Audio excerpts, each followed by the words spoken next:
Regardless of whether you got a flat tire or you're switching from winter wheels to summer ones, or the other way around, in this video, I will show you a fully professional way to do it, including a step that is skipped in 95% of wheel replacements. This one very simple action has a huge impact on proper wheel alignment while driving.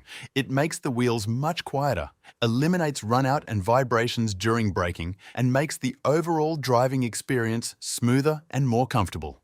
I will also show you where to find the correct tire pressure information for your car, how to properly inflate a wheel, and what you must never forget.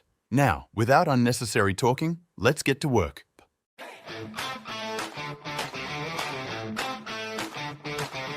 I decided to replace the wheels myself so that I could calmly inspect the condition of the suspension, brake pads, and brake discs at the same time. But before I start doing anything, I place wheel chocks under the wheels to secure the car and prevent it from slipping off the jack.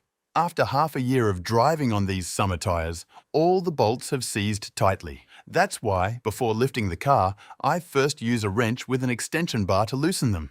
Next, I position the jack at the correct lifting point. Most cars have a dedicated jacking point. It looks more or less like what you can see in this photo right now. Once I'm sure that the edge of the sill is properly seated on the jack, I lift the car to the appropriate height. What does appropriate height mean? High enough so that there is at least 1 centimeter of clearance under the wheel. Before I move on, I place one of the wheels under the car's sill for safety. If the car tilts, it won't crush my hand or damage the front end. It will rest on the tire and we will avoid unnecessary problems. Next, I remove all the wheel bolts that we loosened earlier, so this part goes very easily. After removing the wheel, we can roughly assess how everything looks after a season of use. Here, I can see that it is necessary to clean the hub from sand and dirt that has accumulated around the edges. This will make the next steps easier. If you enjoy this video, please leave a like and subscribe so I have someone to create this kind of content for. Thank you. After the initial cleaning, I check the condition of the brake pads and look for any issues that may have appeared in the meantime. It is worth checking the wheel arches from time to time because fixing small problems early allows the rest of the suspension components to last longer. Here I can see that the dust shield needs replacement, and I will take care of that in a separate video. After checking everything, I move on to the most important stage, cleaning off all the buildup and rust that appears here in every car.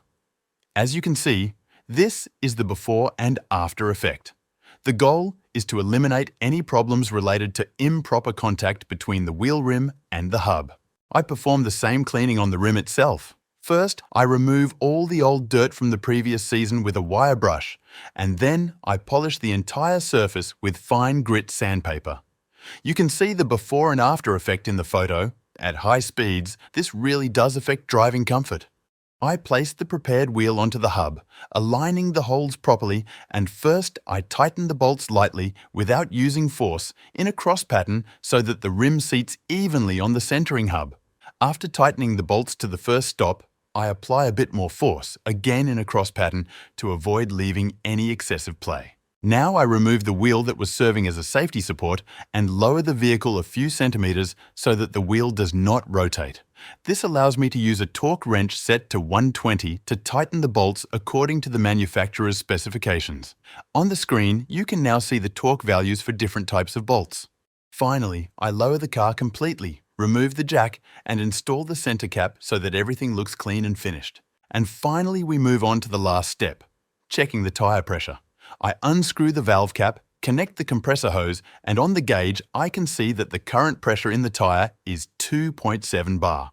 To know what the correct pressure should be for your car, simply open the door, most often the driver's door, because manufacturers place a sticker on the sill with the recommended pressure values depending on tire size and vehicle load.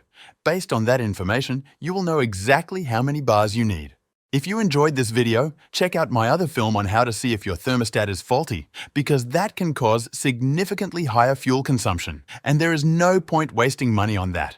Good luck!